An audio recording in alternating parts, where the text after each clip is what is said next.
และสำหรับการทำบุญทำทานทำกุศลต่างๆอย่าประมาท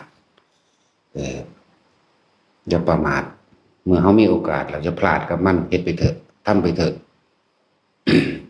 ที่พวกเขาได้มาเกิดในประเทศอันสมควรหรือสถานที่ที่อันสมควรก็เพราะว่าบุญกุศลนี่ได้เป็นตัวหนุนนำมาได้เกิดในประเทศอันสมควรทินอีสานหรือประเทศไทยไปจังสินะเป็นเพราะว่า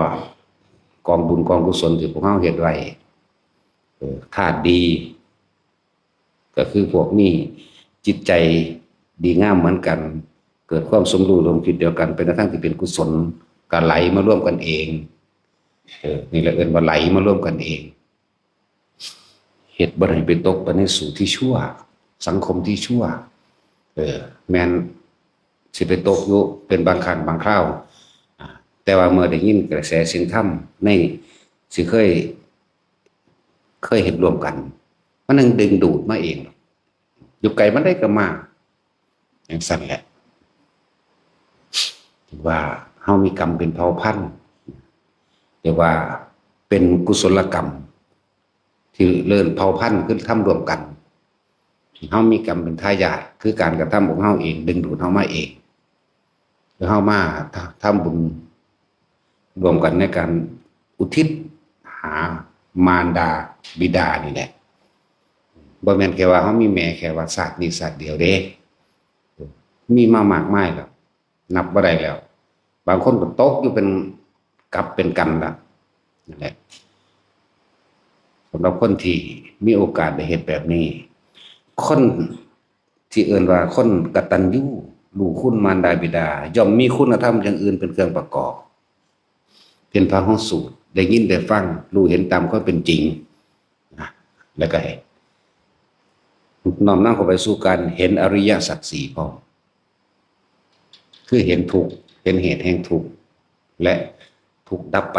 แล้วหนทางแห่งการดับทุกข์นั่นเองและจังว่ามันสิยกจิตเฮาขึ้นมาเอง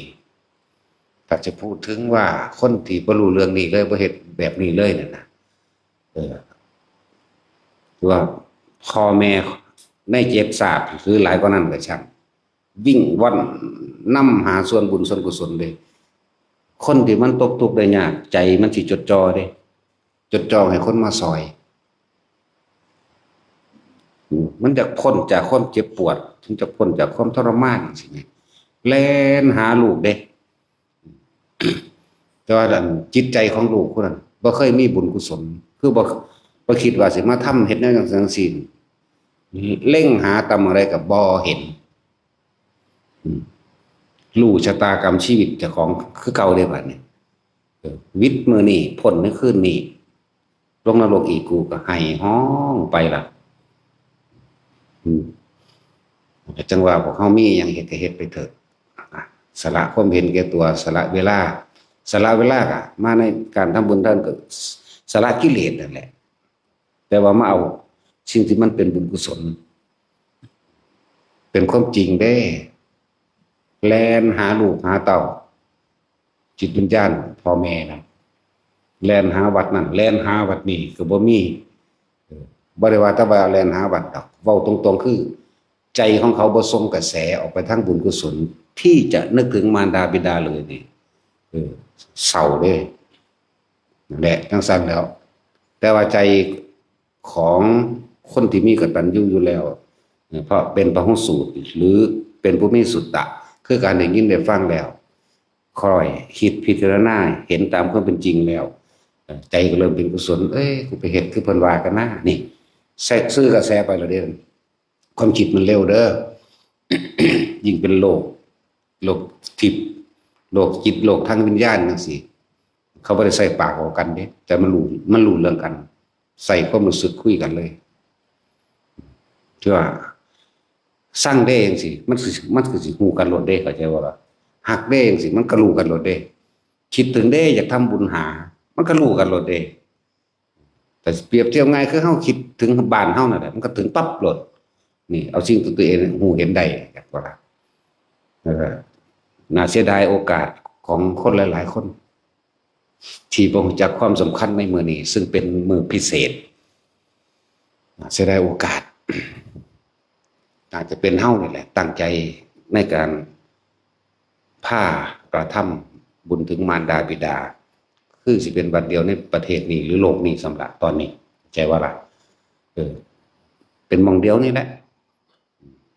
คิดคนแล้วคิดคนอีกสีน้ำออกมาแสดงบ่นอนจริงๆเขาเห็นมานานแล้วเด้หูจักมานานแล้วเห็นมาตลอดเห็นมาตลอดนั่นแหละ จังว่าตอนเขามาตั้งบัตรใหม่ๆเนี่ยปี63เนาะปี63นะที่ว่าเป็นโตคนได้ย่างลงไปหาพ่อหาแม่นะซึ่งในศาสตร์ปัจจุบันเนี่ยเขาบ่ได้แม่ลูกเพิ่นแต่ว่าเขาเป็นหลานเพิ่นอยากก็ล่ะคือพ่อใหญ่นวลจังซี่แหมพวกพ่อใหญ่นวลพ่อใหญ่น้อยมีว่านพ่อใหญ่สวนพ่อใหญ่มิงแม่ใหญ่ปู่แม่ใหญ่เมาจังซี่แหมเป็นคนเฮาดีๆเลยอยู่หลักกุฏิหลังนั้นแหละแต่ยุคตะกี้อยู่หม้องครัวมันเขาดังไฟเฮ็ดให้กินประมาณตี 4ประมาณตี 4ดีใจเขาจะมามองกอไผ่66ก็บ่เป็นกอไผ่66เด้เป็นล้านเป็นแปลนกว้างๆเด้พอใหญ่มันน่ะลงไปกอดเอาดีๆนี่แหละโตคนเฮาจังสิได้ลงไปจับกันเอาเลยนี่อันไหนจังว่าพิสูจน์โดยตัวเองเฮาเองพอพอใหญ่เขียวก็เห็นพอใหญ่เขียวนอนอยู่ข้างๆใกล้ๆนั่นน่ะพอใหญ่เขียวกับอาจารย์บอกก็ไปนอนยอมไปเบิ่งมันเป็นนั่นคือยังขาวจันผ่านจริงๆแหละวายว่าซั่นมันจะแต่เสียงดังตึงตังโดดเข้าประตูโดดเข้าห้องอันนั้นดังตึงตังแล้วต้องไปจับคือคนจับคนเดียวดีแล้วเป็นแบบนั้นจริงๆเด้โอ้ยอย่ากอดพ่อเพิ่นว่าบวชแล้วอย่ากอดพ่อเอาบวชตัวหากอดเพิ่นว่าดีใจเห็นบ่ก็ถามนั่นผู้นั้นถามไปเลยบัดเฮามาระลึกฮู้ขึ้นแล้วว่าเขาคือพ่อคือแม่เฮามาในอดีตนี่ชาตินี้บ่ได้เป็นลูกเขาเจ้าแล้วก็เกิดมาน้อยๆนึงที่บ่บางคนบ่เห็นฮอดหน้าเด้มีบู้จังซี่แม่เขาไม่ใช่นางเด้เฮาบ่ได้ทันเด้ไม่ใช่นางก็ได้น้อยนึงเด้ไม่ใช่สีก็เอาคาบแอวอยู่แน่คือรู้จักสัตว์จังซั่นตัวแม่เนี่ยโอดพวกนั้นไม่มีบู้อยู่ที่บ้านอย่างอื่นบ้านอื่นตัวยังรู้จักจังซี่แหละมาเลยเคยเป็นแม่ศาสตร์นั่นศาสตร์นี่ก็ว่าไปนี่มันต่อกันนี่แหละนี่เห็นบ่มีกรรมเป็นมีความรักความอะไรมีความผูกพันเกิดอยู่ในเครือญาติเป็นความรักความผูกพันเนี่ยเกิดอยู่ในเครือญาตินั่นแหละเขาเจ้าก็เป็นเครือญาติกันมาก่อนนะสั่นแล้วมันไม่งี้โม่มันคือจัก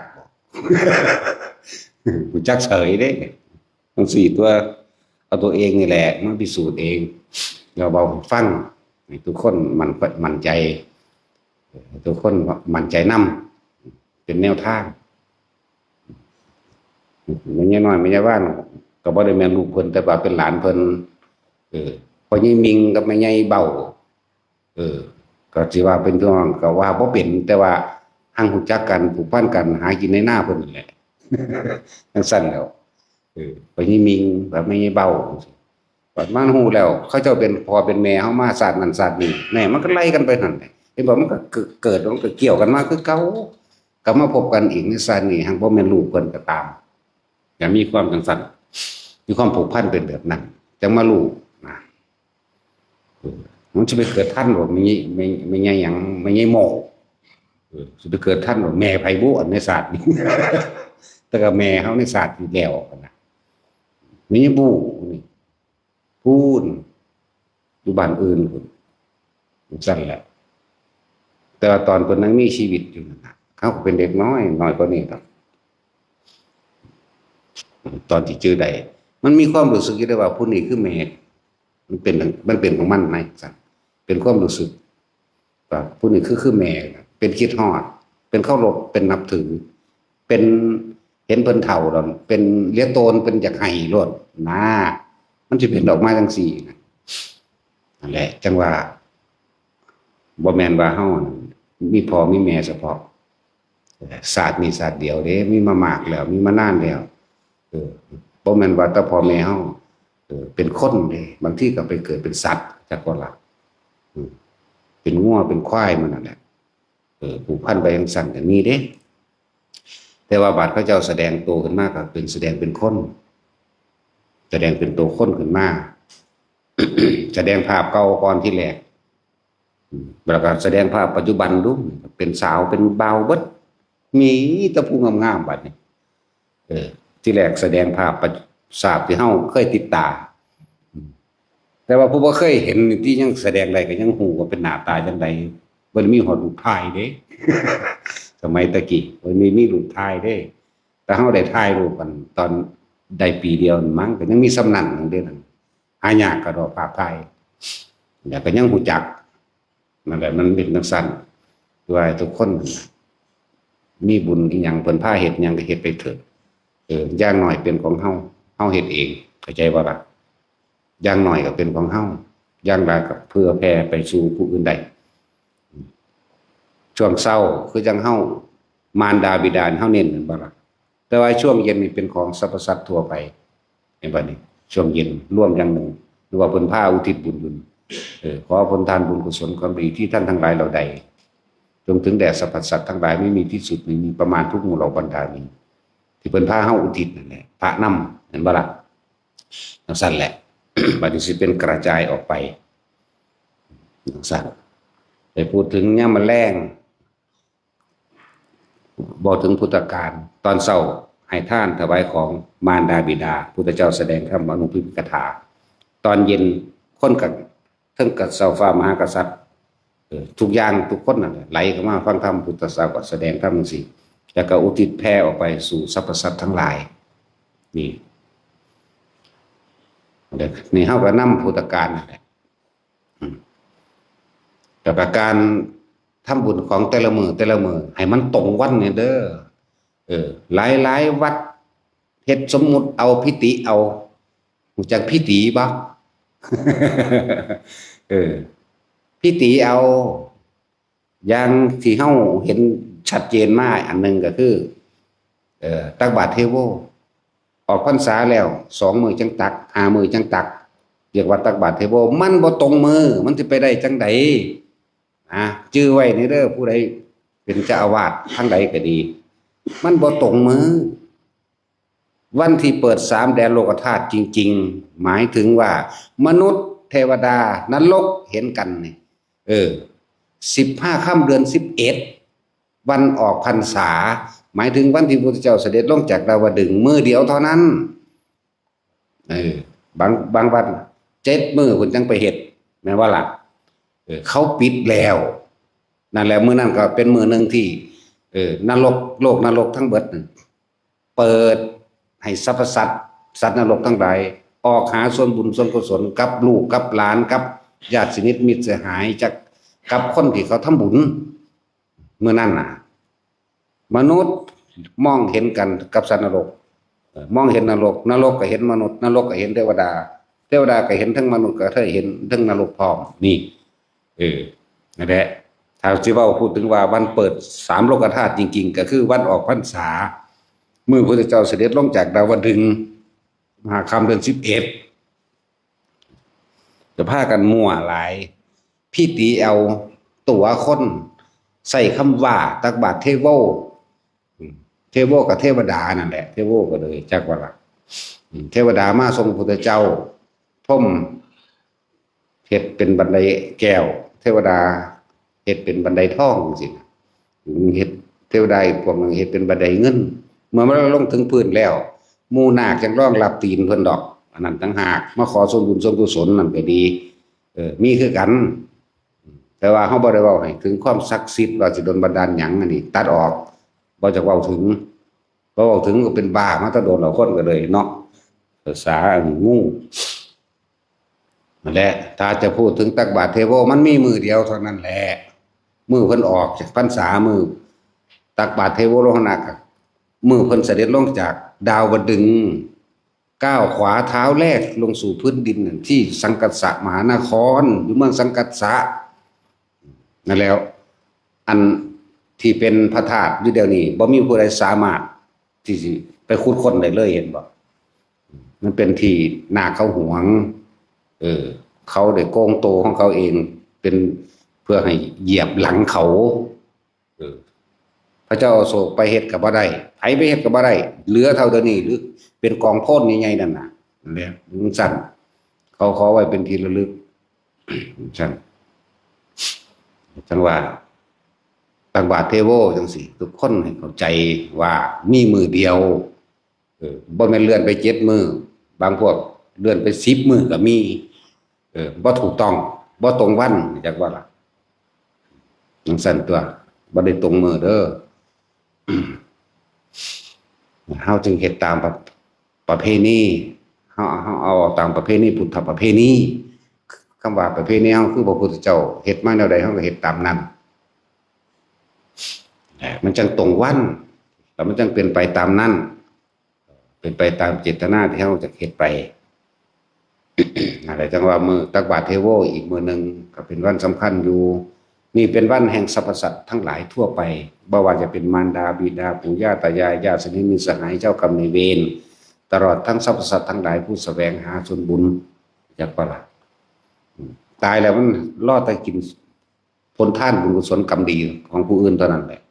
ก็เบิดชิดแล้วในการที่สิเฮ็ดจักว่าล่ะแต่สิเฮ็ดก็เฮ็ดไว้ตอนเป็นมนุษย์เทวดาก็มาจากมนุษย์จักว่าล่ะพรหมก็มาจากมนุษย์เทวดาที่มีปัญญาเทวดาหรือพรหมที่มีปัญญาก็อาศัย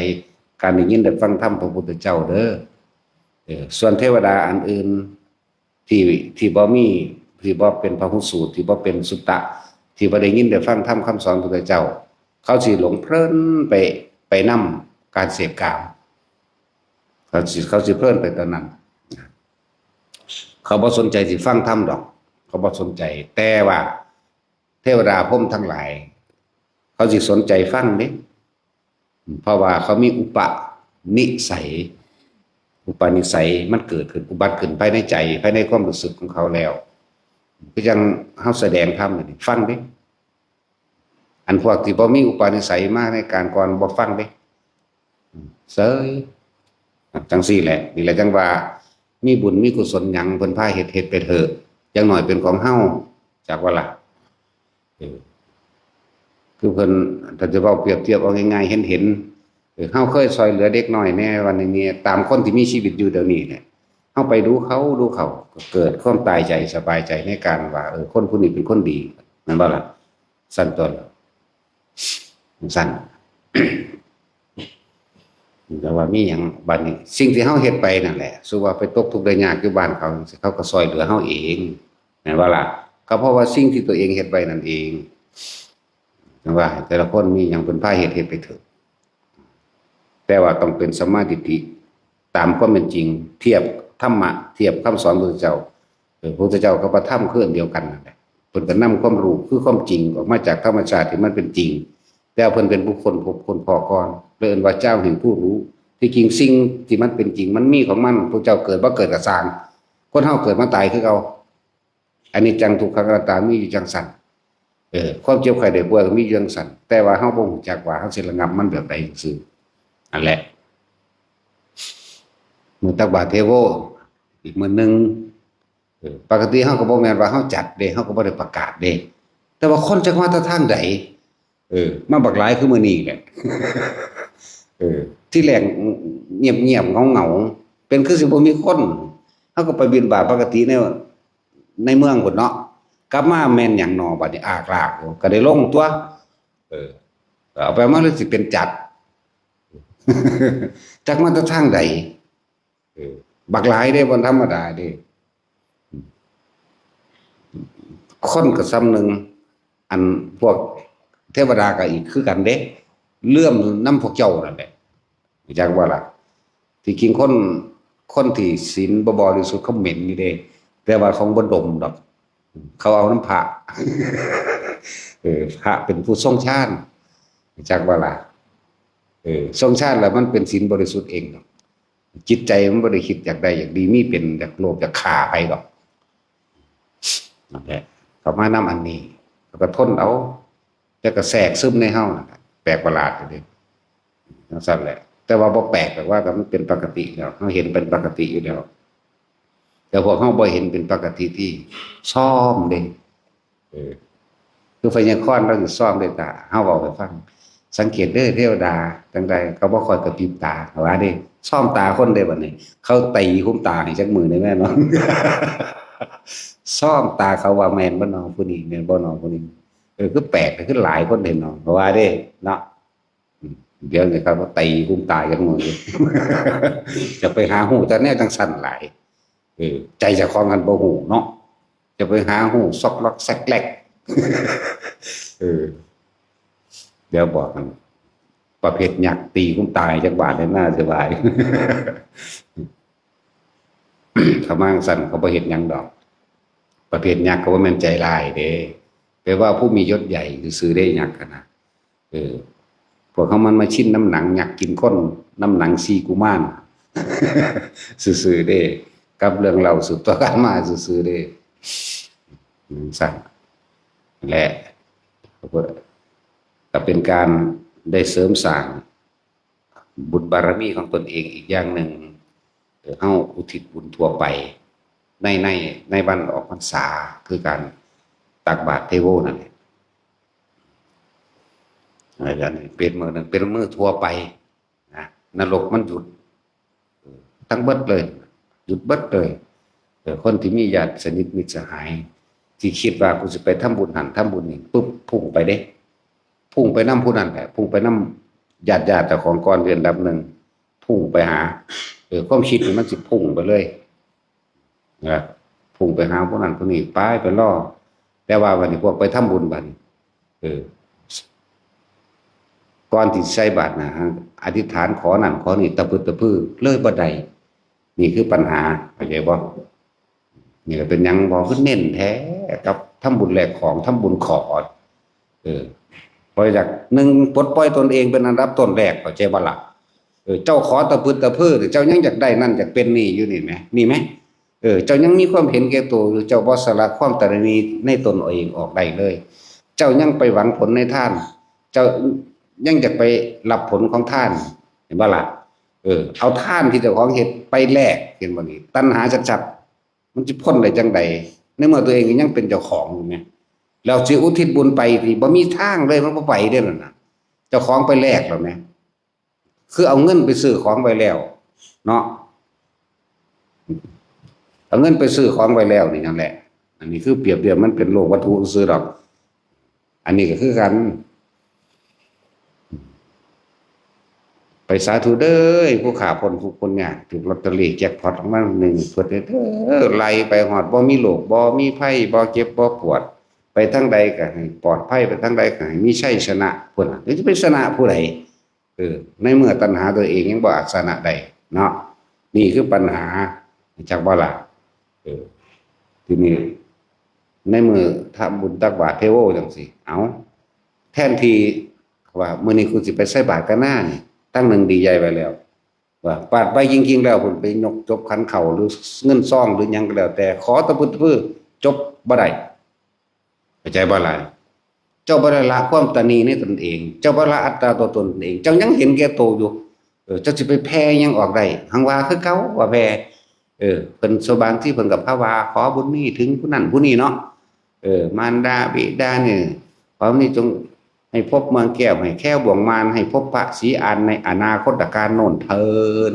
นี่ก็ขวางเจ้าแล้วจักบ่นี่มันจะสิไปปรารถนาว่าจังซั่นก็ดีอยากว่าล่ะขวางแล้วขวางหนึ่งบ่จักเลยว่าจะของขอหยังแรกหยังขวางที่สองยังสิไปเกิดหม่องใหม่อีกมั้ยเนาะทั้งที่ธรรมะพระพุทธเจ้าเสมอกันเบิดบ่มีผู้ใดยิ่งจนกว่ากันเสมอกันและพวกตักบาตรเทโวก็คือกันเด้อพากันฟังจำใส่ใจไว้แน่จะพาเขาเจ้าหลงทิศหลงทางหลายเฮ็ดมันถูกต้องตามมือตามเว้นเพิ่นแน่มันถูกต้องตามเพิ่นแน่บ่แม่นคิดเฮ็ดเอาแต่เจ้าของตากระทั่วอยู่แล้วมืดบอดและสนิทอีกต่างหาก ก็ฟัง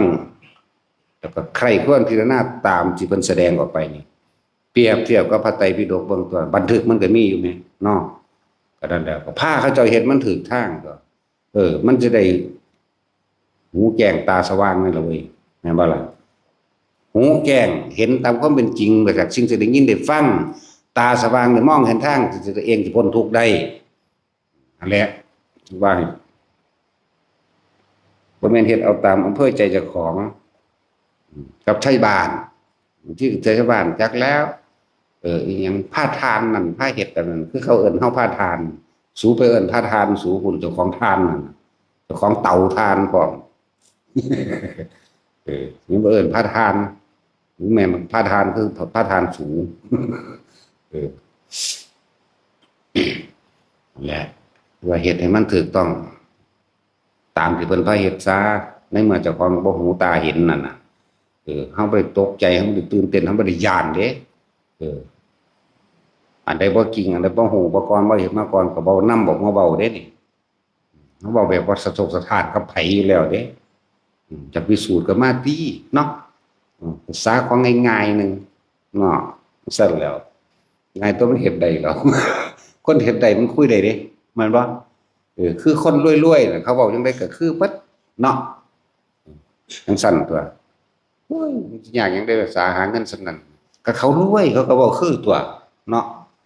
แต่ของทุกข์อยู่นี่เอาเนี่ยเฮ้ยอึดจังได้ซ้ำสิเอาเงินแล้วบางทุกข์เขาบ่อยู่ทั้งเป็นหนี้มันสิคุยได้บ่จังซั่นแม่นบ่ล่ะอีหลีนั่นแล้วนี่เป็นความจริงอยู่แล้วคนทุกข์ไปคุยว่าเจ้าของรวยเจ้าของมีเงินเอายากซ้ำสิเอาเงินล้านซั่นแล้วเบิ่งฝาเฮือนก็แอมหันแล้วอยู่มันขึ้นว่าเอาบัดนี้มันบ่ได้คุยขึ้นได้จังซั่นเขาก็ขามดูแล้วสั่นตัวมันสั่นแหละบอกคือหลวงตาสินก็ได้ตัวสาวแม่ห่างขายยาเสนีแต่ก่อนยังบ่มีผัวอยู่เสี่ยวขายยาเสนีทางใดไปขายให้เขาสิซื้อบ่แต่มึงยังบ่มีผัวเนาะแม่นความเล่าด้วยล่ะก็แต่อย่างหัวอยู่โอ้ยถ้าแกวองเอ้ยจังไงแล้วก็บ่ถูกเด้ล่ะแม่นความเพิ่นเด้น่ะเจ้าของก็ยังบ่มีผัวจะไปขายยาสะเดเขาอันเมตตาทั้งสัตว์ทั้งซี่เด้โอ้ยผัวรักผัวหลงสั่นเจ้าของก็บ่มีแหมสิรักหลงบ่ได้เฮาคิดไปฮอดพุ่นก็หัวซั่นตัวสั่นแหละประเพณีต่างๆที่เฮ็ดมาให้เบิ่งพุทธประเพณีพุ่นจักบ่ล่ะเบิ่งอริยประเพณีเบิ่งพุทธประเพณีผู้เขาเจ้าตาสว่างแล้วบ่แม่นเฮ็ดไปตามที่เจ้าของคิดนึกผิดถูกนั่นแหละก็ปรับตัวเองซะแหละพอสิเฮ็ดบัตรเทโวเด้อเอามือเดียวเท่านั้นมือออกมือออกพรรษาเลยพุทธเจ้าเสด็จลงจากดาวดึงส์แต่เที่ยวเดียวพอดีแจ้งเห็นลายมือจากว่าคนก็ลังไหลมาใส่บาตรทั้งเทพเทวดาอินทั้งใดใส่บาตรสั่นแหละเอิ้นว่าตักบาตรเทโวการมนุษย์ทั้งใดก็เฮ็ดไปเป็นพระเฮ็ดแนวใดก็เฮ็ดตามผู้เพิ่นรู้นี่ล่ะเว้ยผู้เพิ่นรู้คือไปคือพระพุทธเจ้าว่ามื้อนั้นก็คือมื้อนั้นจังซั่นนี่อีกเรื่องนึงเด้อเฮ็ดมันถูกมือมันแน่ล่ะเว้ยมันจะเก่งกว่าเพิ่นหลายครับนี่อีกเรื่องนึงแต่10วันจุติจิตจังซี่ไล่เอาที่พุทธเจ้าบ่แม่นคนธรรมดาพอสิไปอยู่ได้9เดือนในท้องเด้ว่าซั่นอยู่10เดือนเด้จังซั่นแหละมันเลยห่างกันแค่เดือนเดียวนี่บ่วันจุติกับวันประสูติห่างกันเดือนนึงนับเบิ่งเอาที่บัดจังซั่นแล้วเพิ่นออกจากท้องแม่เพิ่นออกคือหมู่บ่ซั่นเพิ่นบ่ได้เอาหัวออกมาลงดินเด้เพิ่นเอาตีนมาเหยียบดินบ่เด้แล้วก็การออกจากขั้นมารดาย่างได้7 9เด้ล่ะแต่มีดอกบัวทิพย์คนบ่เห็นดอกก็สิเว้าตามนั้นมีอยู่อันแล้วร่องรับพระบาทพระองค์เองพ่มประคองไว้2ข้างก่อนเทวดากับหมู่พ่มประคองไว้2ข้างเดินไป7 9ยกนิ้วมือขึ้นนิ้วนึงนะอันแหละว่าเราจะเป็นเลิศในโลกเราเป็นใหญ่ในโลกจากว่าล่ะ ชาตินี้จะเป็นชุดชาติสุดท้ายของเราเนี่ยสั่งก็มันก็เว้ายกนิ้วมือขึ้นเป็นหันหน้าไปทางทิศเหนือ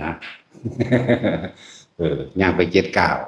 พอตะเว้าปุ๊บแล้วก็สิเซ่ลมลงแต่ว่าหมู่นั่งสนมโดดแดนไปหับก่อน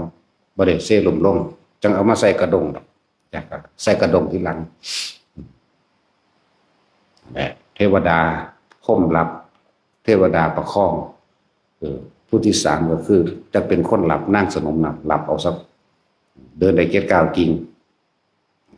ก็เว้าได้จริงชาติที่เว้าได้ตอนออกจากท้องแม่เลยมี3 ศาสตร์จากนั้นล่ะชาติที่เป็นมโหสถศาสตร์นึงออกมาแล้วพระอินทร์แล้วยามาใส่มือให้ดอกเพราะมันเอากรรมมาถ้าในท้องเด้พระอินทร์จึงเอายาเอิ้นว่ามโหสถยานั่นแหละเพราะว่าพอเพิ่นเป็นโรคปวดหัวไม่เกณฑ์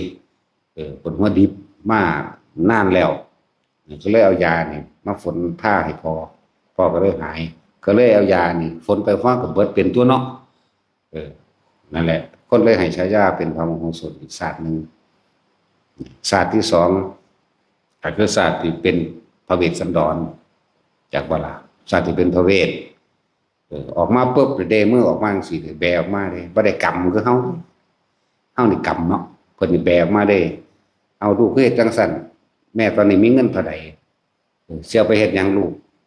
แม่ถามหนูสิให้ทานว่าซั่นน่าก็จังซั่นศาสตร์ที่2ศาสตร์ที่3ก็ศาสตร์นี้ศาสตร์ที่เป็นพระพุทธเจ้าโคดมเฮานี่แหละศาสตร์ที่3มีผู้ใดถามเว้าเองอันนี้จักว่าล่ะแล้ว3 ศาสตร์ก็เป็นไรของเอาตัวในพระไตรปิฎกผู้จักสิบอกว่าหยังก็ซึ้งลึงอยู่ไปก็เลยเนาะเบิดชีวิตนี่เนี่ยอ่านจบเฉพาะเล่มบ่รู้เบิดนี่แท็กซี่มึงเอาไปมึงอ่านจักหน้าครับฮะ3 ปี10 หน้าเฮ้ยจังซั่นแล้วมันสมควรเลยให้กูตัวอยู่นี่เนาะผมก็รู้กูก็ตัวได้ตัว แต่จังว่าจิพาเฮ็ดมาทุกอย่างเฮ็ดไปตามพุทธประเพณีเอาตามข้องของพุทธเจ้าเลยแล้วสอนเทศสอนเขาก็เอาแบบพุทธเจ้าเลยเด้เว้าตรงๆอยากว่าล่ะเรียกว่าตรงๆบอกจริงๆแล้วก็เว้าตรงๆบ่อ้อมค้อมกับไผบ่มีคำว่าปอบประโลมมีแต่สิขนาบแล้วขนาบอีกแม่นบ่ล่ะว่าเฮาด่าแมงบ่เด้ซั่นแล้ว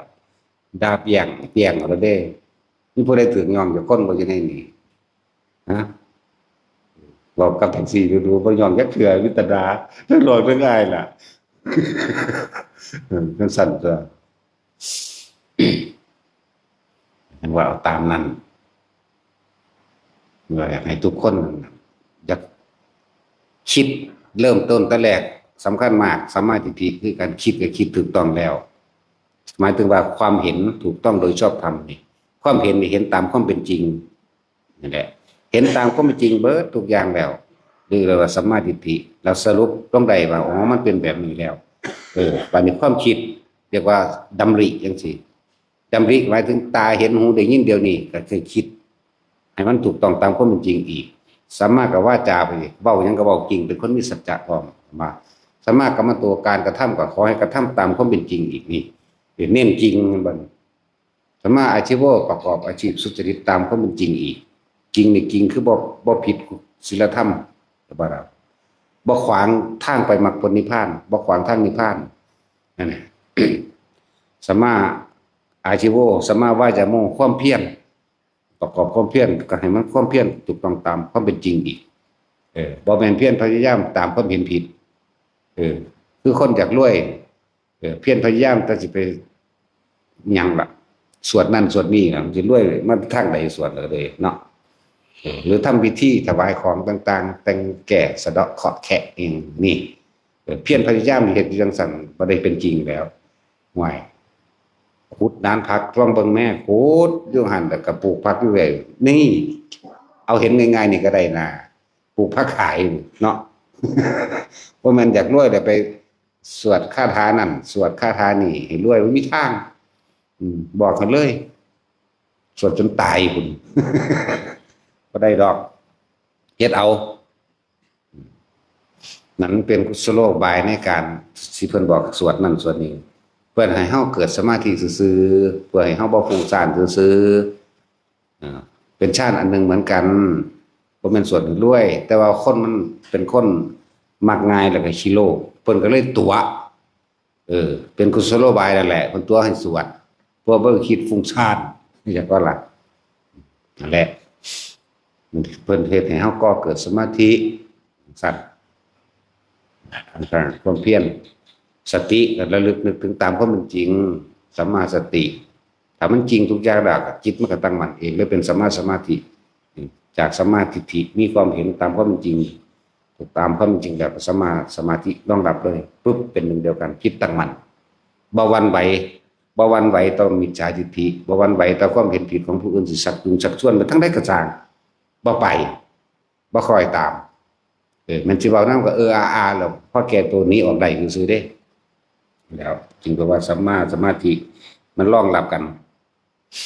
ครับว่าการได้ยินได้ฟังนี่สำคัญเด้อแต่แยกแยะเอาสำคัญมากสุดตนจึงเอิ้นว่าสุตตะสูตรก็คือหูเนี่ยคือโสตคือหูนี่แหละสุตตะมายะแปลว่าใจตั้งใจฟังอย่างดีเมื่อตั้งใจฟังอย่างดีแล้วก็จะเกิดความเห็นตามความเป็นจริงจึงเรียกว่าสุตตมัญญปัญญาเมื่อได้ยินได้ฟังแล้วก็จิตตมัญญปัญญาคือการใคร่ครวญพิจารณาตามความเห็นให้มันตรงเนี่ยสั่นตัวมันก็เข้าสู่การภาวนาเองหรอกนั่นแหละว่าให้เลือกเฟ้นฟังเอาเด้อถ้าพวกใดสอนพวกเจ้าอธิษฐานเอาเด้อขอเอาเด้ออย่าไปฟังเสียเวลาบ่มีผู้ใดขออย่างใดทุกคนเกิดมาในนี่เบิดทั้งเบิดเคยขอมาเบิดแม่ว่าล่ะมันบ่ได้ก็ต้องยอมรับเลยว่ามันบ่ได้แล้วก็จื้อเอาเนี่ยว่ายังขอหยังมาเนี่ยจื้อก็บ่ได้อีกมันหลายเนาะอันดับต้นแรกรวยมีอำนาจถ้าเป็นพวกผู้ชายตัวเป็นเด็กน้อยเนาะจังซี่จะเป็นซุปเปอร์แมนเห็นไหมเนาะถ้ากูเป็นซุปเปอร์แมนมึงได้กูจะเฮ็ดจังซั่นจังซี่เนาะให้คนย้านให้คนกลัวแม่ว่าล่ะแม่ใหญ่ขึ้นมาอีกระดับนึงก็ขออีกแบบนึงอีกระดับนึงก็ขออีกแบบนึงจังซั่นล่ะคิดเอาตัว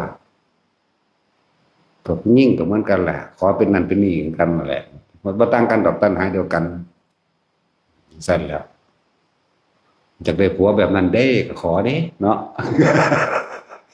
ขอผู้ชายก็ขอเนี่ยเปลี่ยนไปตามใบเห็นบ่การขอบ่จีรังอย่างยืนเลยตะขนาดนี้ก็เลยความเห็นกันยังบ่ตรงแล้วก็บ่จีรังพร้อมว่าแต่ละคนที่เฮาเป็นอย่างเฮาเวลาเฮาบอกแนะนำตลอดเลยการให้ทานต้นแรกก็ต้องสละความฉีดทะนี่ที่เหนียวของตนสละความเห็นแก่ตนท่านแล้วเป็นหยังก็เป็นเจ้าของมันอยู่แล้วก็ไปหวังผลสูงอีกแล้วก็ไปหวังผลอันมันเกินที่จะของอีกแล้วก็บ่เป็นความจริงพร้อมแหละถ้าเรายังเห็นแก่ตัวอยู่ยังไปเป็นเจ้าของท่านยังจะไปเอาผลของมันอยู่บ่มีความเสียสละอย่างเลยเห็นแก่ตัวล้วนๆว่าล่ะแล้วปานนั้นว่าสิไปอุทิศบุญมันบ่เป็นบุญในท่านลักษณะขอบุญคือความสงบเย็นพี่เด้สงบปราศจากความอยากได้อยากดีมีอยากเป็นเย็นคือความรู้สึกเฮาบ่เร่าร้อนบ่กังวลเลินว่าบุญคือความสงบเย็นบุญอันเกิดจากการให้ทานเพราะไม่หวังผลในทานไม่มีจิตผูกพันในผลแห่งทานนี่เป็นอุเบกขาแล้วสงบเย็นแล้วอุทิศบุญไปมันจึงไปหาบุคคลที่เราตั้งใจให้ตั้งใจนึกถึงตั้งใจให้แต่การอุทิศบุญต่างๆนี่บ่จำเป็นต้องหยาดน้ำพีน้ำใจจากว่าเอาตัวใจนึกคิดถึงเลยอยู่นี่บ่ให้มีการหยาดน้ำพวกหยาดน้ำน่ะมันกังวลในน้ำโอ้ขวดน้ำหยาดกูเดโอ้ยจานกูเดโอ้ยแก้วกูเดขวดมีบ่นออยู่หันอยู่นี่อยู่วัดคือเขามาขออาจารย์มีขวดน้ำบ่ยังสิมาใส่กูอยู่ จะกูขาขวดน้ำให้อยากให้จานมาล่องพร้อมโอ้ยหนีไปทางในโลดบ่ได้สอนได้โลด นั่นแหล้วมันบ่ฟังเฮาเลยเด้อนี่มันมาเอาคือบ่ให้พรน่ะซั่นไปเฮ็ดเอาอยากได้หยังหาเอาอันนั้นแหละหาอันใดได้อันนั้นเว้าความจริงเด้นี่บ่แม่นขอเด้ขออันใดได้นั่นมันบ่แม่นเด้เขาบอกว่าไปเฮ็ดเอาเฮ็ดอันใดหาอันใดก็ได้อันนั้นไปหาเงินก็ได้เงินตัวบ่แม่นให้ไปขอเงินแหมเนาะ บ่ให้ไปอธิษฐานขอเด้ล่ะอันนี้ก็เว้าความจริงอีกได้นี่ก็เลย ไปเฮ็ดเอาเครียดบุกเขาตายในเบิดไผก็เลยเนาะเครียดก็เลย ฝันว่าเขาสิเงินแล้วบ่มาอีกดอกว่าซั่นไผบอกมึงมาโลดเด้สวนเร็วๆเด้อีห่านี่โลดแล้ว เลือดตาบ่เข้ามานอันแหละนี่จังว่าเน้นย้ำการให้ทานก็จะไปขอเด้อแม่นพวกเจ้าไปได้หยังมากก็สั่งแม่นบ่ขอก็ตามพวกเจ้าก็เป็นทุกข์กับสิ่งที่พวกเจ้ามีอยู่นั่นแหละคนเฮาเป็นทุกข์อยู่2อย่างสิ่งที่ยังไม่มีกับสิ่งที่มีอยู่อันบ่ล่ะที่ยังบ่มีก็ดิ้นรนขวนขวายหาที่มีมาแล้วปกปักรักษาแล้วก็หวงแหนแม่นบ่ล่ะบัดนี้ย่านแต่คนมาสู้มาไก่ทิ่มแท่งกันบัดนี้เว้าเสียดสีด้วยหอกคือปากนั่นแหละมันเจ็บก็หอกแล้วสิบอกให้เนาะความเจ็บใจนี่เจ็บนานกว่าเด้คือเฮาไปเหยียบน้ำมันก็ข้าวเดียวมันก็เศร้าเจ็บเลยล่ะแต่เจ็บใจนี่ที่เนาะนั่นแหละด้วยหอกคือปาก มันเจ็บใจพาเฮ็ดทุกอย่างเฮ็ดตรงตามในพุทธประวัติหรือตามพุทธประเพณีนำมันแหละที่พาเฮ็ดนี่บ่ว่าเฮาสิเฮ็ดตักบาตรเทโวก็ช่างตะกี้เฮาก็บ่ได้ว่าพาเฮ็ดนี่ล่ะคนทางมาบ่แท็กซี่ก็บ่ได้ประกาศว่ามาตักบาตรเทโวเด้อบ่ว่าเด้บ่ได้เหมือนกับการทำบุญอุ่นลำพันสูตรนี่เด้ในวันจุตินี่อันนี้ยังว่าเฮาลื้อฟื้นขึ้นมาเพื่อให้คนเห็นความสำคัญในบุญคุณในพ่อในแม่และอันประเภทนี้อันนี้เนี่ยหรือการกระทำบุญอันนี้น่ะมันสูญหายเฮาก็เลยเอาขึ้นมาแล้วคนที่มีความกตัญญูย่อมเป็นพหูสูตรพร้อมย่อมเป็นผู้จักการะเทศะพร้อมเด้เป็นคนมีคุณธรรมเด้มันจังเป็นกตัญญูได้เนาะล่ะสมมุติมันสิกตัญญูแมงหยังฆ่าพ่อฆ่าแม่ตัดหัวคุณธรรมดาจะแตกแดกไปยาบ้านั่นแหละพวกใดอยากได้ลูกเป็นเจ้าเป็นนายเอาใจมันคักๆเด้อมันก็เป็นเจ้านายพวกเจ้าตัวพูดมันไปหาหลักกุญหลักปีมาซื้อยากินตำรวจเขาจะไปมีหยังกับขายให้มันเนาะแล้วเขาจะไปย่านนั่นแหละสั้นแหละพวกอยากให้ลูกเป็นเจ้าเป็นนายน้องบ่ได้อยากให้เป็นได้ให้เป็นอรหันต์อยากให้เป็นพระอรหันต์ปึ๊ดเลยบ่อยากให้เป็นหยังเป็นอันเดียวนึงแหละเป็นผู้วางมือจากบาปอรหันต์อรหัตตะอรหันตะจริงๆมันแปลว่ามันอรหัตเด้เป็นผู้วางมือจากสิ่งทั้งปวงแล้วได้อรหัตใช่ว่าล่ะอยากให้เป็นซ้ำนั่นแหละเพราะว่ามันบ่เป็นอย่างอีกว่าเน้นย้ำท่านถึงนิพพานใดถึงนิพพานใดเพราะว่าเขาบ่ขอความคิดของเขาบ่ได้ไปอุปทานหรือว่าบ่ได้ไปยึดมั่นถือมั่นครับว่าท่านเราอยากรวยท่านเราอยากเป็นทหารท่านเราอยากเป็นพระเจ้าแผ่นดินอยากเป็นพระอินทร์อยากเป็นพระพรหมอยากเป็นนั่นอยากเป็นนี่บ่ว่าท่านว่างซื่อขาดออกจากความเห็นแก่ตัวท่านเราว่างเป็นอุเบกขาสะกอนตอนนั้นจิต ทีนี้ท่านรู้เข้าดูเขาเวลาสิตายมันบ่คิดว่าอยากรวยเด้มันบ่คิดว่าอยากเป็นหยังพร้อมจักบ่แต่ว่ามันนึกถึงครุ่มอยู่อันนึงคือความอุเบกขาแต่เฮาก็ต้องอาศัยพระปัญญาของพระพุทธเจ้านั่นแหละมันจังท่านจังสี่เป็นเด้แม่นบ่ตะกี้พวกเจ้าขอเบิดเนาะได้ยินได้ฟังแนวนี้เด้แล้วบาดนี้มาระลึกตามความเป็นจริงตามโอ้มันแม่นความเพิ่นเด้แน่บัดนี้มันเลยบ่ขอแน่มันก็ว่างจิตเป็นอุเบกขาได้เท่านั้นเพราะว่ามันเห็นสังขารความคิดทั้งหลายทั้งปวงเป็นเครื่องปรุงเครื่องแต่งเพื่อให้เกิดภพเกิดชาติได้ปฏิมากันว่าง สิ่งเหล่านี้มันก็บ่คิดปรุงแต่งขอนั่นขอนี่ก็ว่างอย่างต่ำๆทุกคนเป็นพรหมท่านแบบนี้จักว่าล่ะโอ้เป็นอุเบกขาจักว่าอย่างต่ำๆไปเปิดเป็นพรหมกายิกานี่เว้าโดยพระสูตรจักว่าเว้าโดยตำราอย่างต่ำๆพรหมกายิกาเมื่อหมดอายุหมดสิ้นฤทธิ์สิ้นอายุไขนั้นแล้วไปเกิดสู่พระอนาคามีพรหมโลกหาสั้นอีกบาดนี้สุทธาวาสหานั่นน่ะเมื่อสิ้นจากสุทธาวาสแล้วบางที่ก็ก่อนหมดอายุก็นิพพานเลยบางคนบางที่ก็ไปทีละลำดับจนถึงอากะนิทกาจังสู่นิพพานเลยนี่เป็นแบบนี้นี่คือท่านถึงนิพพานได้ท่านแบบนี้เป็นพวกเฮาบ่เฮ็ดแค่นี้แล้วเฮาสิบ่ย่นย่อเก่าๆบ่เนาะท่านก็บ่หวังผลในท่านแล้วคือคนก็มีภาวนาไปได้โตพร้อมศีลแม้บางครั้งมันอาจสิบกพร่องมั่งแต่ว่าเมื่อไหร่ก็ช่างที่เฮาอยู่กับลมหายใจทรงฌานทรงอุณโลมใดนี่จักบ่ล่ะ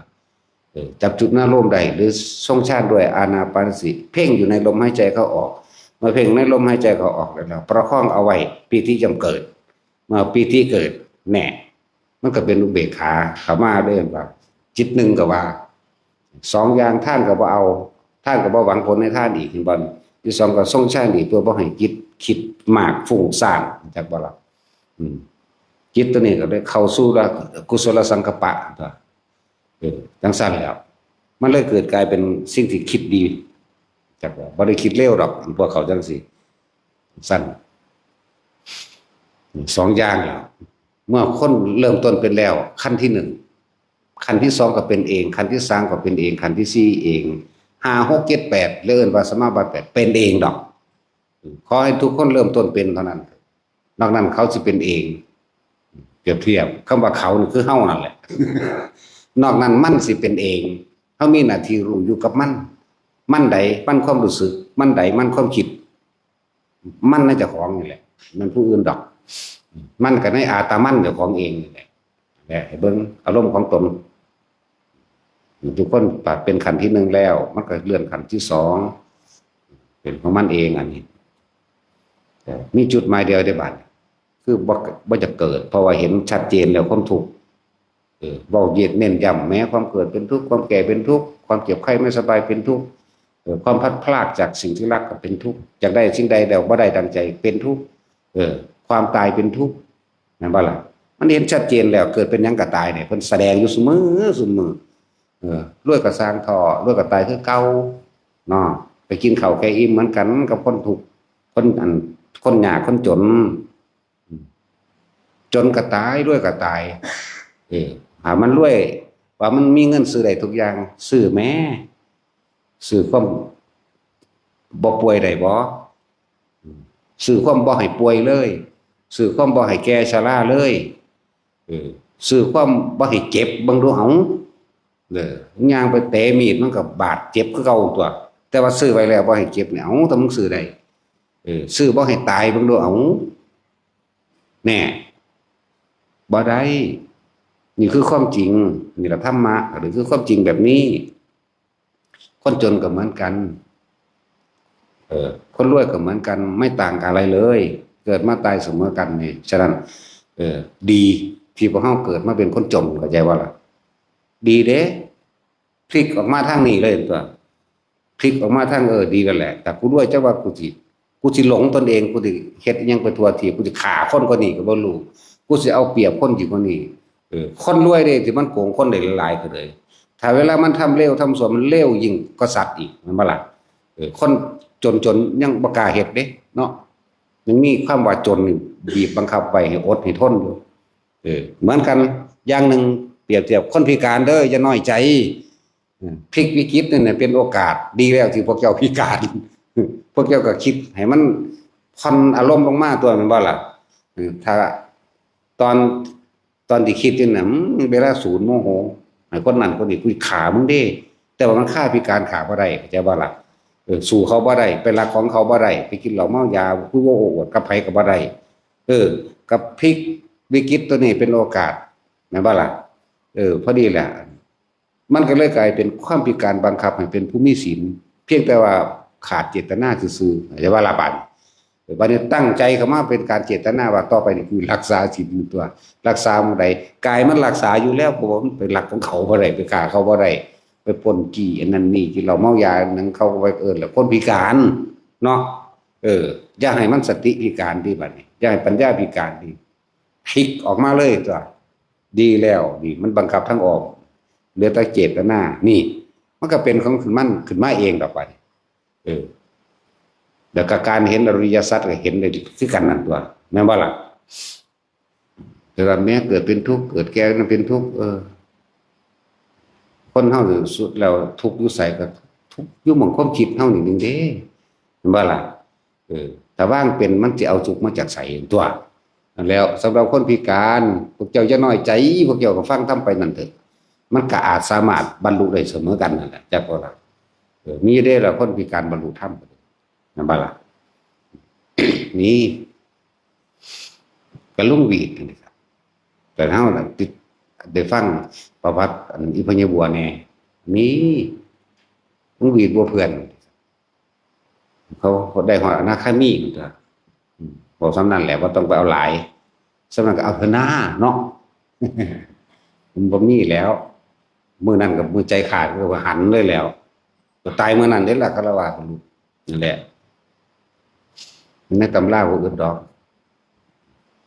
คนบ่อ่านนำเว้าไปก็ซั่นนั่นคือนักจัดรายการวิทยุเว้าอยู่ผู้เดียวเว้าผู้เดียวหัวผู้เดียว ด่าอยู่ผู้เดียวนี่แหละแต่ด่าผู้อื่นได้บ่ด่าเจ้าของ นั่นแหละสำหรับคนพิการเด้อคนป่วยกับคนพิการก็บ่ต่างกันดอกเด้อบัดนี้พวกเจ้าเฮ็ดหยังบ่ได้แล้วคนที่ดูแลคนป่วยเพราะว่าสิเป็นดูแลพ่อแม่เจ้าของหรือญาติหรือไผก็แล้วแต่พยายามยัดเยียดธรรมะนี่แหละให้โลดมันหนีบ่ได้ดอก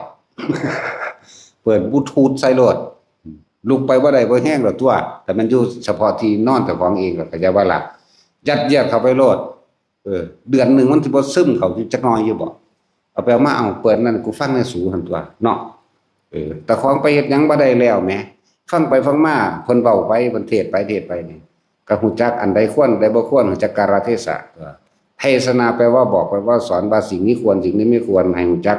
ให้รู้เหตุนี้รู้ผลในปัจจุบันมันก็น้อมเขามาคิดเองตัวมันแม่นของเพิ่นนี่เนาะกูแน่ก็เฮ็ดหยังบ่ได้เบิ่งลมหายใจไปซ้ำตายซั่นตัวเนี่ยมันก็ไปของมันทั้งสั่นแหละนี่แหละพ่อแม่ผู้ใดคนไปบ่ได้แล้วเปิดโลด อัดใส่ในหันแหละฟังไปฟังมากกับศรัทธาเองดอกคือตั้งแต่กี้เฮาเทียบใส่เฮาเองเด้อบ่มีผู้ใดมักหลวงพ่อได้อยู่นี่มีแต่สั่งเนาะพระอิหยังบ่ม่วน บ่เหมาะสมมั่งบ่ควรมั่งโอ้สารพัดแต่เอาไปเอามามันผัดมาหาเฮาติเนาะมันยอมรับได้บัดนี้บ่ไปเอามาเนี่ยมันถือกูเบิดคือว่าเด้มานำบ่ม่วนนี่เด้ล่ะหลายคนเป็นสั่นตัวก็บ่ทิ่มแทงมันสิเจ็บปวดบ่คนนี่แหมเนาะ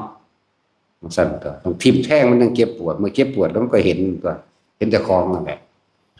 นั่นสั่นคุณยอมบอกว่าเป็นเด้อนั่นอีหานี่โลดเด้ ซักหมดแล้วแต่หีแม่มึงโลดเด้ เว้าละโมกอีกสั่นบาดพวกผู้หญิงเว้ากันน่ะลุงหำบ่ใหญ่หำบ่ว่าละโมกบ่ถ้าว่าอีหีสิบ่ไหวบ่เนาะ สั่นตัวว่าเป็นตาสั่งว่าได้บัดนี้เจ้าของเว้าปิดปากเป็นชิ้นนั่นแหละพวกลึง แม่นบ่แท็กซี่ว่าบ่ขนาดเป็นปูหรือว่าปูหำแต่ว่าเน้นก็เด่นหำเนาะ เป็นเรื่องปกติของเขาเด้นั่นถ้าว่าอีหีนี่คือบ่ว่าเนาะมีอยู่บ่ป้าหีมีอยู่บ่บ่มีคือบ่เว้าเนาะ บ่ได้ว่าเฮาเว้าละมกเด้แต่ของเว้าจนติดปากพวกหยาบพวกหนานี่เนาะ แม่นบ่แท็กซี่ว่าเป็นพระแล้วก็ต้องหยังหลวงพี่หำอาจารย์หำ ยังมีไว้นั่นแหละมีคนว่าเฮาจังซี่ว่าก็สร้างแมงแล้วสาคนเนาะ แต่น้อมเข้ามาใส่เจ้าของเองที่เพิ่นเทศ หรือคนมีหน้าที่ดูแลคนป่วยหรือพ่อแม่แก่ชราบ่ป่วยก็สร้างกับเป็นโรคคือเก่าล่ะโรคหยังโรคชราบ่มีหยังสิดีกว่านั้นแล้วก็เอาตัวนี้ตัวดีให้เหมือนกันล่ะกับพ่อแม่ถ้าปรารถนาและหวังดีแก่ลูกจริงๆเอาธรรมะนี่ให้เขาค่อยๆแทรกซึมหรือหากุศโลบายพาเข้าวัดพาไปเที่ยววัดตัวตะก่อนนั่นนี่ไปเรื่อยพาเฮ็ดไปเรื่อยแล้วมันก็ค่อยซึมเป็นอุปนิสัยเองดอกมันต้องทำให้เกิดขึ้นซะก่อนเด้จักแม่นอยู่ดีๆสิไปได้ไปเลยเด้ที่เฮาเห็นว่าในตำราฟังธรรมทีเดียวบรรลุเลยโอ้ยเขาฝึกหัดมาแต่เท่าใดเป็นอสงไขยแล้วเด้นั่นน่ะเสื้อสิปัวไปเลยแบบนั้นน่ะทุกอย่างมันจะมีเหตุให้เกิดซะก่อนบ่แม่นว่าอยู่ดีๆสิไปได้มาพอแห้งแล้วแต่หลายภพหลายชาติแล้วมันค่าอันใดอันหนึ่งเท่านั้นเองแล้วถ้าหากบ่ฝึกหัดเริ่มต้นแต่นี้สิไปเริ่มต้นยันใดยังบอกว่าจะพากันประมาทมีความดีอันใดเพิ่นพาเฮ็ดก็เฮ็ดไปเถอะเพราะว่าเจ้าของเฮ็ดบ่เป็นก็ต้องเชื่อเพิ่นตัวจับหลักเดียวโลดถ้านำครูบาอาจารย์เดียวก็อยู่ผู้เดียวนั่นแหละมันเบื่อแล้วมันโดดหนีดอกบ่แม่นโดดหนีไปหาผู้อื่นเด้ตั้งมันในอันเดียวนี่โลดเฮาเหมือนกันกับเฮาฝึกอยู่เดี๋ยวนี้เนี่ยว่าทรงชั้นเจริญชั้นโดยอานาปานสติก็อยู่แค่อานาปานสติคืออยู่แค่ลมหายใจอยู่แค่ความรู้สึกในกายเอาตามนี้โลดเมื่อมันเต็มมันถึงของมันปล่อยว่างขาดของมันเองดอกโอ้วิชานั้นดีกว่าไปฝึกมโนมยิทธิดีกว่าไปฝึกยุบหนอพองหนอดีกว่าเสมอกันเบิดถ้าผู้ใดเฮ็ดอันใดอันหนึ่งเวลานั่นแหละมันสิสะสมของมันเองเมื่อเต็มของมันเองมันก็ดีดออกเหมือนกันบ่ได้ต่างกันเลยกรรมฐานมีตั้ง40อย่างพุ่นเด้เห็นบ่ล่ะเดี๋ยวมี40อย่างเพิ่นพุทธภาวนาพุทโธเห็นว่าพุทธานุสติกะพุทโธพุทโธอยู่หั่นพวกเจ้าอย่าหนีออกจากคำว่าพุทโธตลอด24ชั่วโมงจนตลอดจนเท่าตายพุ่นน่ะลองเบิ่งหน่อยมันก็ได้เหมือนกันนั่นแหละนะถ้าว่าพุทโธก็เลยแน่จังซั่นตัวถ้าผู้ยุบหนอพองหนอก็เอาอยู่หลักเดียวนั่นแหละจะโดดพุ่นโดดพี่มันสองใจเห็นบ่นั่นสองใจสามใจสี่ใจเอามาเรียกตัณหาขวางของเบิดแล้วเฮาเอาลมหายใจโลดนี่ก็อานาปานสติบัดนี้เอาตามพุทธเจ้าเพิ่นว่านี่เป็นพี่ชายใหญ่ทั้งเบิดเลยน้องนั้นเป็นน้องมันเบิดที่เว้ามานี่ซั่นแล้วพอเป็นสิ่งที่บ่ต้องไปพึ่งพาอาศัยไผอยู่ในเฮาอยู่แค่สติของเฮานึกเข้ามาแค่นั้นเองเด้ซั่นล่ะ กรรมฐานอย่างอื่นเนี่ยพุทโธหรือพุทธานุสติยังอาศัยคำบริกรรมนั้นเห็นบ่ล่ะธัมโมก็เหมือนกันสังโฆก็เหมือนกันแน่จังซั่นล่ะจาคานุสติศีลานุสติเทวตานุสติไล่ไปที่ว่าจนถึงมรณานุสติแล้วมาอุปสมานุสตินี่อนุสติ10อนุแปลว่าน้อยพลังตามแน่ระลึกนึกถึงตามเด็กตามน้อยตามเหตุตามปัจจัยสติ10บัดนี้ก็อีกอันนึงก็คืออสุภะมันบ่ล่ะอสุภะ10ก็ว่าไปได้บัดนี้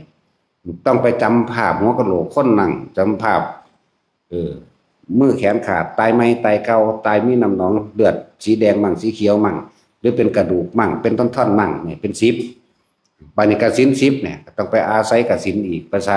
ใช้นิมิตภาพหรือจะเอาภาพมาเฮ็ดเป็นที่เพ่งเป็นที่มองเป็นที่จ้องดินน้ำไฟลมก็ว่าไปสีเขียวสีเหลืองสีแดงทั้งสิ้นน่ะ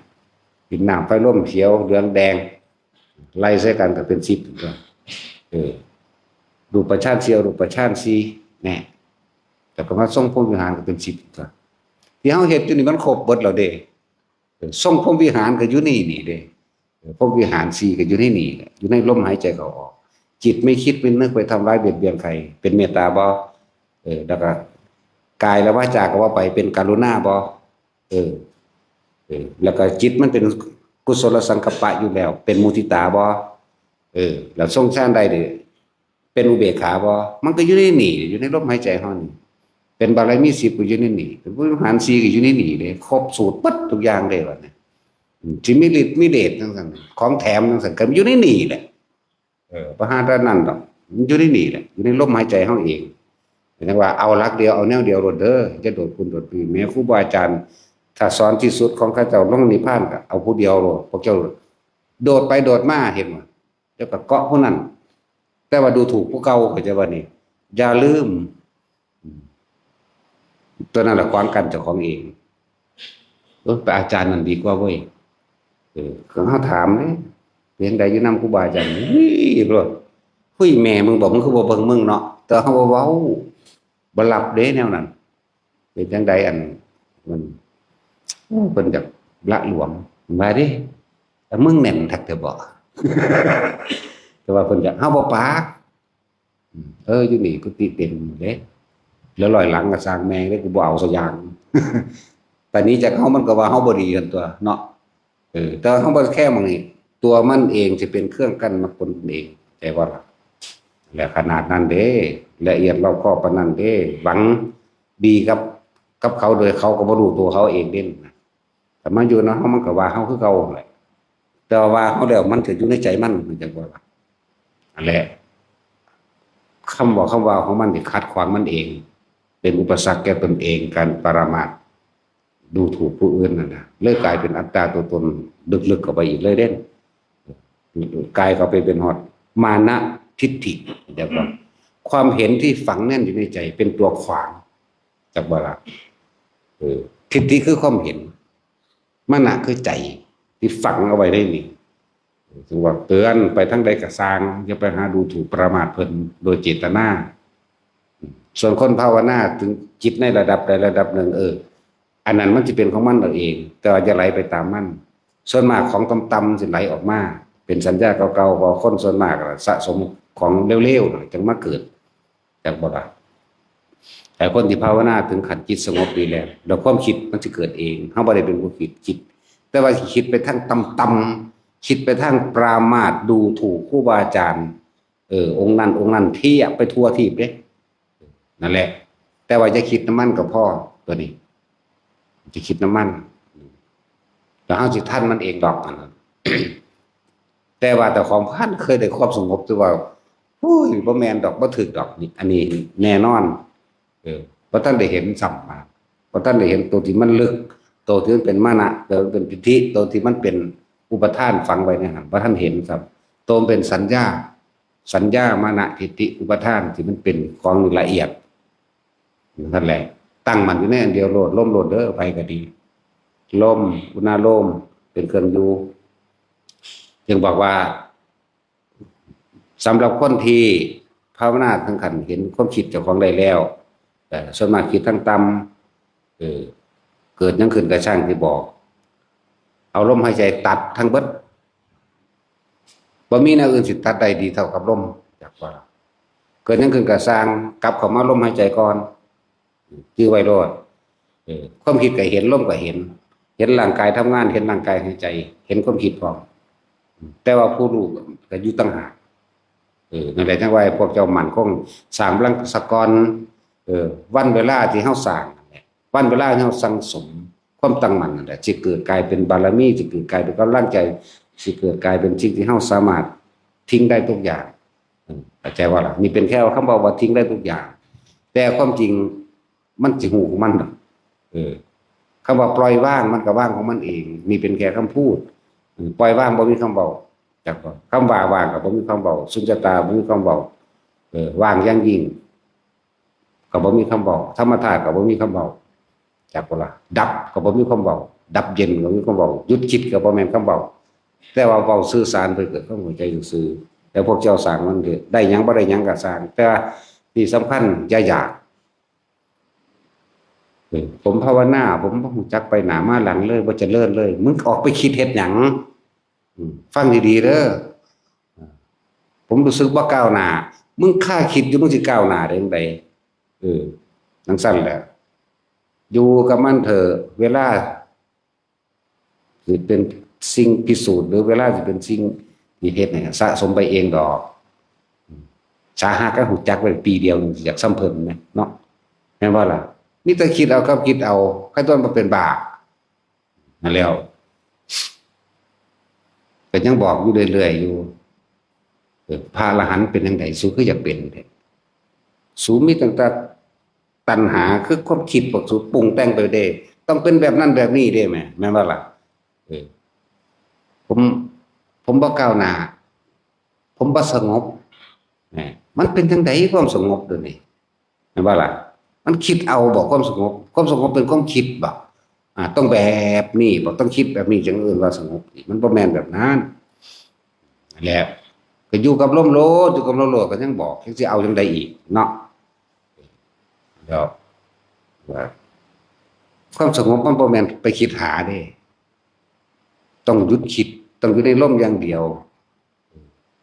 บัดนี้ไปเห็นลมล้วนๆก็ว่าคือมีแต่ลมยังไปอีกเอาสิสงสัยไปหยังนั่นแหละความสงบก็เลยแต่มันเลยบ่สงบเลยบัดนี้ก็แล้วจังซั่นแหละอาศัยเวลานะแต่เฮาหนึ่งบ่อยากได้แล้วบ่อยากเป็นขอให้อยู่ในลมหายใจได้หนึ่งอยู่กับอุณาโลมได้อยู่กับความปิติได้ปิติปราโมทย์ได้ก็แค่นี้เอาละให้พอใจสิ่งเท่านี้บ่แม่นว่าไปโดดใส่ไปในข้างหน้าบ่ก้าวหน้ามั่งบ่นั่นบ่นี่มั่งจะเฮ็ดจังซั่นนั่นจะเฮ็ดจังซี่มั่งผิดปึ๊ดจักว่าล่ะมันคิดจักว่าถ้ามันคาดคิดมันสิเอาหยังมาสงบความสงบมันต้องหยุดคิดก็ยังบอกอยู่วิธีหลอกลวงความคิดลมหายใจนี่ถ้าอยู่กับอาการปีติได้แล้วก็จะออกมาคิดว่าฌานที่หนึ่งวิตกคือคิดอยู่ยังมีความคิดอยู่คิดว่าเฮาเป็นคำบริกรรมก็ได้หรือว่ายังก็ได้รู้ลมหายใจเข้าออกนี่คือยังคิดอยู่คิดถึงลมเข้าคิดถึงลมออกมันบ่นี่เอิ้นว่าคิดอยู่เหมือนกันแต่ถ้าปีติเกิดเป็นสุขเอกคตาฌานที่สองมันบ่คิดเหลือแต่ความรู้สึกเกิดขึ้นเลยนี่ปีติสุขเอกคตาบ่ล่ะกันทั้งสั้นตัวบัด